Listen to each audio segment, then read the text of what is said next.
ನಮಸ್ತೆ, ನಾನು ನಿಮ್ಮ ಶಂಕರ ಹೆಗ್ಡೆ. ನಮ್ಮ ಭಾರತದ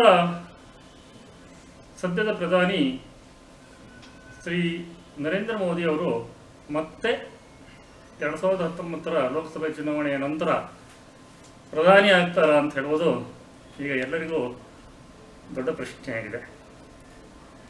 ಈ ಎಪಿಸೋಡನ್ನು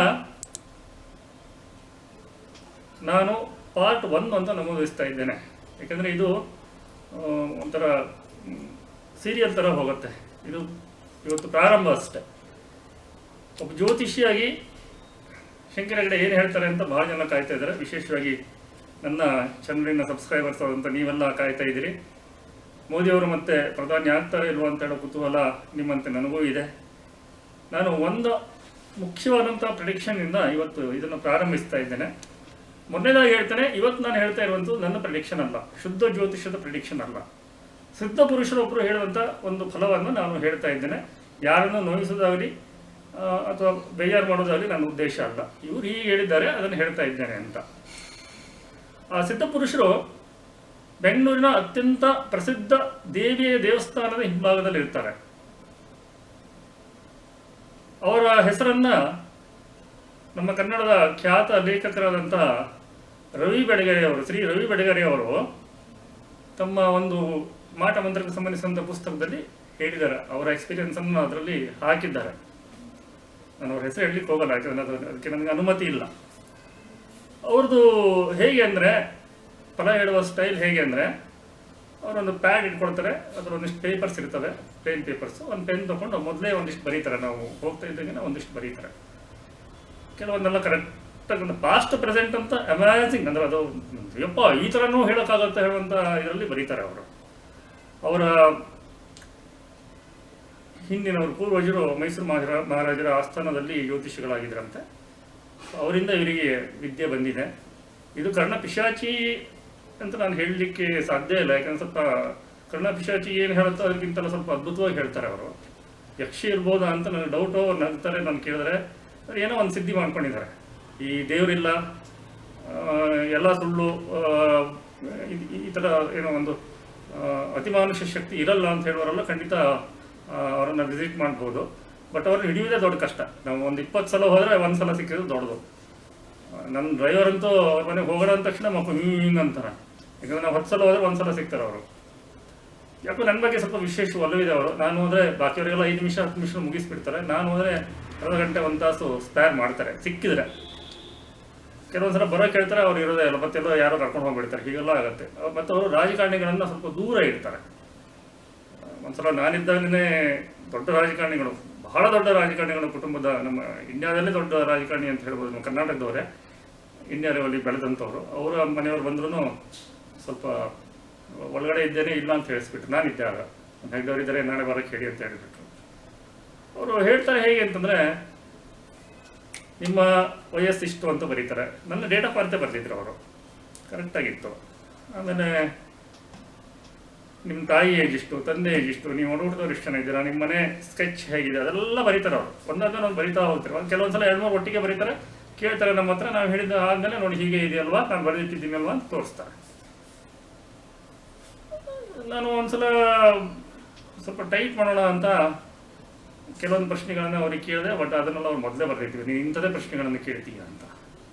ಕೆಲವೊಂದು ಸಲ ನಮ್ಮ ಹತ್ರ ಅವರು ಇಂಥ ನಂಬರ್ ಹೇಳು ಅಂತ ಹೇಳ್ತಾರೆ, ಇಷ್ಟರೊಳಗಡೆ ನಂಬರ್ ಹೇಳು ಅಂತ ಹೇಳ್ತಾರೆ. ನಾವು ಹೇಳಿದ ನಂಬರನ್ನೇ ಅವರಲ್ಲಿ ಮೊದಲೇ ಬರೆದೇ ಇಟ್ಟಿರ್ತಾರೆ.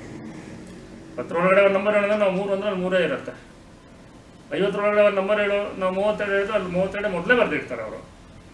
ಕೆಲವೊಂದು ಸಲ 2 ಜನ ಇದ್ದರೆ ನೀವೊಂದು ನಂಬರ್ ಹೇಳಿ, ನೀವೊಂದು ನಂಬರ್ ಹೇಳಿ ಹೇಳ್ತಾರೆ. ನಾವು 2 ಜನ ಹೇಳಿದ ನಂಬರನ್ನು ಮೊದಲೇ ಅಲ್ಲಿ ಬರೆದೇ ಇಟ್ಟಿಟ್ಟು ಅದ್ರ ಟೋಟಲನ್ನು ಮೊದಲೇ ಬರೆದಿರ್ತಾರೆ. ಒಂದ್ಸಲ ಅಂತ ನನ್ನ ಹತ್ರ ಹೂವಿನ ಹೆಸರು ಹೇಳು ಅಂದರೆ ಯಾವುದೋ ಒಂದು ವಿಷಯ ಚೆಕ್ ಮಾಡಲಿಕ್ಕೆ, ನಾನು ಈ ಸಲ ಇವ್ರಿಗೆ 6 ಅವ್ರು ಆಲ್ರೆಡಿ ಬರೆದಿಟ್ಟಿದ್ರು, ಪ್ಯಾಡಲ್ಲಿ ಬರೆದು ಡಬ್ಬ ಹಾಕಿಟ್ಟಿದ್ರು. ಹೇಳು ನೋಡೋಣ, 3 ಹೂವಿನ ಹೆಸರು ಹೇಳು ನೋಡೋಣ ಅಂತ ನಗ್ತಾ ಕೇಳಿದ್ರು. ನಾನು ಅಂದ್ಕೊಂಡು ಈ ಸಲ ಇವ್ರು ಸಿಕ್ಬಿದ್ರು ಅಂತ.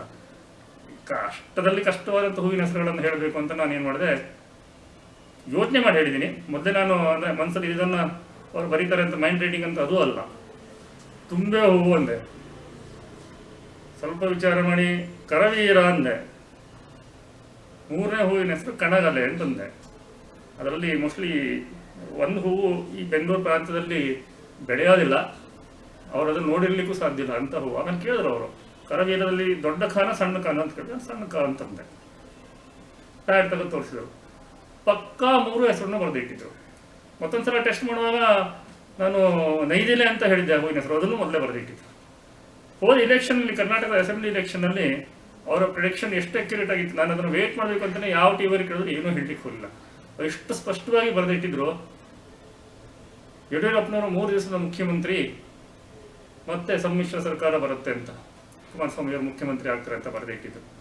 ಅದು ಹೇಗೆ ಅಂತಂದರೆ, ಅವರು ಸ್ವಲ್ಪ ರಾಜಕಾರಣಿಗಳನ್ನ ದೂರ ಇಡೋದ್ರಿಂದ ನಾನು ಎಲ್ಲ ನನ್ನ ಸ್ವಂತದ್ದೆಲ್ಲ ಕೇಳ್ಕೊಂಡಾದ್ಮೇಲೆ ಹೋಗ್ಬೇಕಿದ್ರೆ ಕೇಳಿದೆ, ಏನಾದರೂ ಈ ಕರ್ನಾಟಕದ ಚುನಾವಣೆ ಬಗ್ಗೆ ನೋಡಿದ್ದೀರಾ ಅಂತ, ದಯವಿಟ್ಟು ಕೂತ್ಕೊಡಿ ಅಂತಂದರು. ಕೂತ್ಕೊಂಡೆ. ಅವ್ರು ನೋಡಿದ್ರೆ ಮೊದಲೇ ಬರೆದಿಟ್ಟಿದ್ರು, ರಾಜಕೀಯ ಭವಿಷ್ಯ ಕೇಳುವುದು ಬಾಕಿ ಇದೆ ಅಂತ. ಅದನ್ನು ತೋರಿಸ್ಬಿಟ್ಟು ನಂಗೆ ಥರ ಕೆಟ್ಟಾಯ್ತು. ಆಮೇಲೆ ಕೂತು ಬೇರೆ ಬೇರೆಲ್ಲ ಕೆಲವೊಂದು ಚೀಟಿ ಎಲ್ಲ ಹಾಕಿ ಅದೆಲ್ಲ ಬರೆದು ಎಲ್ಲ ಮಾಡಿ ನನ್ನ ಹತ್ರ ತೆಗೆದು ಅದರಲ್ಲೆಲ್ಲ ಬಂದಿತ್ತು ಈ ಥರ ಆಗುತ್ತೆ ಅಂತ. ಬೇರೆ ಬೇರೆ ಎಲ್ಲ ಚೀಟಿ ಹಾಕಿದರೆ ಹೀಗೆ ನೋಡೋಣ, ಇದೇ ಸರಿ ಆಗುತ್ತೆ ಹೇಳಿದ್ರೆ ಇನ್ನೊಂದು ನಂಬರ್ ಅಂತ ಹೇಳ್ತಾರೆ. ನಾವು ಹೇಳಿದ್ದು ಮೊದಲೇ ಬರೆದಿರ್ತಾರೆ. ಆ ಥರ ಸಿದ್ಧಿ. ಅವ್ರು ಹೇಳಿದಂಗೆ ಆಯಿತು ಕರ್ನಾಟಕದ ಇಲೆಕ್ಷನ್ನು. ಬಟ್ ನಾನು ಯಾವುದೇ ಟಿ ವಿಯಲ್ಲಿ ಯಾರೇ ಕೇಳಿದ್ರು ಅದನ್ನು ಹೇಳಿಲ್ಲ. ಕೆಲವೊಂದು ಆಪ್ತ ಮಿತ್ರರಿಗೆ ಅಷ್ಟೇ ಹೇಳ್ಕೊಂಡಿದ್ದೆ. ಒಂದು ಪರ್ಟಿಕ್ಯುಲರ್ ಗ್ರೂಪಲ್ಲಿ ಮಾತ್ರ ನಾನು ಹೀಗೆ ಆಗುತ್ತೆ ಅಂತ ನನ್ನ ಅನಾಲಿಸಿಸ್ ಇತ್ತು, ಕೋಲಿಷನ್ ಗೌರ್ಮೆಂಟ್ ಅಂತ ನಾನು ಹಾಕಿದ್ದು. ಈಗಲೂ ದಾಖಲೆ ಇದೆ ಫೇಸ್ಬುಕ್ಕಲ್ಲೂ. ಆ ದಿವಸ ಬೆಳಗ್ಗೆ ಕೇಳಿದವರಿಗೂ ನಾನು ಹೇಳಿದ್ದೀನಿ, ಇವತ್ತು ಹೋಗ್ತಾರೆ ಯಡಿಯೂರಪ್ಪನವರು ಅಂತ ನನ್ನ ಲೆಕ್ಕಾಚಾರ ಆಗಿತ್ತು. ಅದು ಕೂಡ ಅವರನ್ನು ನೋಡಬೇಕು, ಅವ್ರ ಫ್ಯೂಚರ್ ಎಷ್ಟು ಕರೆಕ್ಟ್ ಬರುತ್ತೆ ಅಂತ. ಬಟ್ ನನ್ನ ಇಲ್ಲಿವರೆಗೂ ಅಬ್ಸರ್ವೇಷನ್ ಪ್ರಕಾರ ಪಾಸ್ಟ್ ಪ್ರೆಸೆಂಟ್ ಅವ್ರು 99% ಕರೆಕ್ಟ್ ಹೇಳ್ತಾರೆ. ಫ್ಯೂಚರು ಇನ್ನು ನಾನು ನೋಡ್ತಾ ಇದ್ದೀನಿ, ಅವನ ಹಂತಕ್ಕೆ ನಿಯರೆಸ್ಟ್ ಫ್ಯೂಚರೆಲ್ಲ ಭಾಳ ಚೆನ್ನಾಗಿ ಬರುತ್ತೆ. ಹಾಗಾಗಿ ಅವ್ರು ಹೇಳಿದ್ದನ್ನು ನಾನು ಹೇಳ್ತಾ ಇದ್ದೇನೆ. ಲಾಂಗ್ ಟರ್ಮ್ ಫ್ಯೂಚರ್ ಎಷ್ಟು ಕರೆಕ್ಟ್ ಬರುತ್ತೋ ನಾನು ಇನ್ನೂ ನೋಡ್ತಾ ಇದ್ದೇನೆ. ಮತ್ತೊಮ್ಮೆ ಕೇಳಬೇಕು ಅವ್ರ ಹತ್ರ. ಇಲ್ಲಿವರೆಗೆ ಅವ್ರು ಹೇಳಿದ್ದು ಏನಂತಂದ್ರೆ, ನಾನು ಒಂದ್ಸಲ ಕೇಳಿದೆ, ಮೋದಿಯವರು ಮತ್ತೆ ಪ್ರಧಾನಿ ಆಗ್ತಾರಾ ಅಂತ ಕೇಳಿದಾಗ ಅವ್ರು ಮೊದಲೇ ಬರೆದಿಟ್ಟಿದ್ರು, ಬೇರೆಯವರು ಆಗುತ್ತಾರೆ. ರೌಂಡ್ ಅಪ್ ಮಾಡಿಟ್ಟಿದ್ರು. ಅದಕ್ಕೆ ಬೇರೆಯವರು ಆಗುತ್ತಾರೆ. ನಾನು ಆ ಪ್ರಶ್ನೆ ಕೇಳ್ತೀನಿ ಅಂತ ಅವ್ರಿಗೆ ಹೇಗೆ ಗೊತ್ತಾಯಿತು, ಏನು ಕೇಳಿದ್ರಿ ಅಂತ ಕೇಳಿದ್ರು. ಮೋದಿಯವರು ಮತ್ತೆ ಪ್ರಧಾನಿ ಆಗ್ತಾರೆ ಅಂತ ಕೇಳಿದೆ, ಬರೆದಿಟ್ಟಿದ್ರು ಬೇರೆಯವರು ಆಗುತ್ತಾರೆ. ಪುನಃ ಹೇಳ್ತಿದ್ದೀನಿ, ಅದು ಅವರ ಪ್ರೆಡಿಕ್ಷನ್ ಅನ್ನು ನಾನು ಇಲ್ಲಿ ಹೇಳ್ತಾ ಇದ್ದೇನೆ. ಬೇರೆಯವರು ಆಗುತ್ತಾರೆ ಅಂತಂದರೆ BJPನೇ ಮತ್ತೆ ಬಂದು, ಅಥವಾ ಅವರ ಕೋಲೇಷನ್ ಬಂದುಬಿಟ್ಟು ಬೇರೆಯವರು ಆಗ್ತಾರೋ, ಅಥವಾ ಬೇರೆ ಪಕ್ಷಗಳೇ ಬಂದು ಆಗ್ತಾವೋ ನನಗೆ ಗೊತ್ತಿಲ್ಲ. ಮತ್ತೆ ಹೋಗಿ ಕೇಳಬೇಕು. ಯಾಕಂದರೆ ಸ್ವಲ್ಪ ಲಾಂಗ್ ಟರ್ಮ್ ಪ್ರೆಡಿಕ್ಷನ್ ನಾನು ಇನ್ನೂ ಅಬ್ಸರ್ವ್ ಮಾಡ್ತಾ ಇದ್ದೀನಿ. ಅವರು ಕೆಲವೊಂದು ಆಚೆ ಈಚೆ ಆಗ್ತಾ ಇದೆ. ಮತ್ತು ಕೆಲವೊಂದು ನಾವು ಬೇಜಾರು ಮಾಡಿದ ಥರದಲ್ಲೂ ಅವರು ಫಲ ಹೇಳ್ತಾರೆ. ತಪ್ಪಿದ್ರು ಬೇಜಾರಿಲ್ಲ, ಇವನಿಗೆ ಬೇಜಾರು ಮಾಡಬಾರ್ದು ಹೇಳೋ ಕೂಡ ಕೆಲವೊಂದು ಸಲ ಫಲ ಹೇಳ್ತಾರೆ. ಹಾಗಾಗಿ ಮತ್ತೆ ಹೋಗಿ ಕೇಳ್ತೇನೆ. ಇದು ಎಪಿಸೋಡ್ ನಂಬರ್ 1. ಸಿದ್ಧ ಪುರುಷರು ಹೇಳಿರುವಂಥದ್ದು ಅವರು, ಅದರಲ್ಲೂ ವಿಶೇಷವಾಗಿ ಅಂಥದ್ದು ಎಷ್ಟು ಸಿದ್ಧ ಪುರುಷರಿದ್ದಾರೋ ಅವ್ರನ್ನ ಈ ಮಹಾನ್ ಭಾರತದಲ್ಲಿ ದೇವರಿಗೆ ಗೊತ್ತು. ಅದು ಲಾಂಗ್ ಟರ್ಮ್ ಫ್ಯೂಚರಿಗೆ ತಿಂಗಳು ಆಯಿತು ನಾನು ಕೇಳಿ. ಲಾಂಗ್ ಟರ್ಮ್ ಫ್ಯೂಚರ್ ಸ್ವಲ್ಪ ಅವ್ರು ಆಚೆ ಈಚೆ ಹೋಗುತ್ತೆ. ಆದರೂ ಅವ್ರು ಬರೆದಿಟ್ಟಿದ್ದು ಬೇರೆಯವರು ಆಗುತ್ತಾರೆ ಅಂತ. ಕಾದು ನೋಡೋಣ. ನನ್ನ ಪ್ರೆಡಿಕ್ಷನನ್ನು ನಾನು ಹೇಳ್ತಾನೆ ಹೋಗ್ತೀನಿ. ಒಂದು 3 ಎಪಿಸೋಡ್ ಖಂಡಿತ ಮಾಡ್ತೇನೆ ನಾನು, ನನ್ನದೇ ಆದಂಥದ್ದು, ನನ್ನ ಜಾತಕದ ವಿಶ್ಲೇಷಣೆಯನ್ನು. ಅವ್ರು ಹೇಳಿದ್ದು ಬೇರೆಯವರು ಆಗುತ್ತಾರೆ. ಕಾದು ನೋಡೋಣ. ಮುಂದಿನ ಎಪಿಸೋಡ್ಗೆ ಕಾಯ್ತಾರೆ. ಇನ್ನೂ ನೀವು ನನ್ನ ಚಾನಲ್ಗೆ ಸಬ್ಸ್ಕ್ರೈಬ್ ಮಾಡಿಲ್ಲ ಅಂತ ದಯವಿಟ್ಟು ಸಬ್ಸ್ಕ್ರೈಬ್ ಮಾಡಿ, ನಿಮ್ಮ ಫ್ರೆಂಡ್ಸ್ ಹತ್ರ ಎಲ್ಲ ಶೇರ್ ಮಾಡಿ. ಭಾಳ ಅದ್ಭುತವಾದಂಥ ಸಂಗತಿಗಳನ್ನ ನಾನು ತರ್ತಾ ಇದ್ದೀನಿ. ಇನ್ಮೇಲೆ ಸ್ವಲ್ಪ ರೆಗ್ಯುಲರ್ ಆಗಿ ವಿಡಿಯೋ ಮಾಡೋಣ ಅಂತ ಕೂಡ ಅಂದ್ಕೊಂಡಿದ್ದೇವೆ. ನಮಸ್ಕಾರ.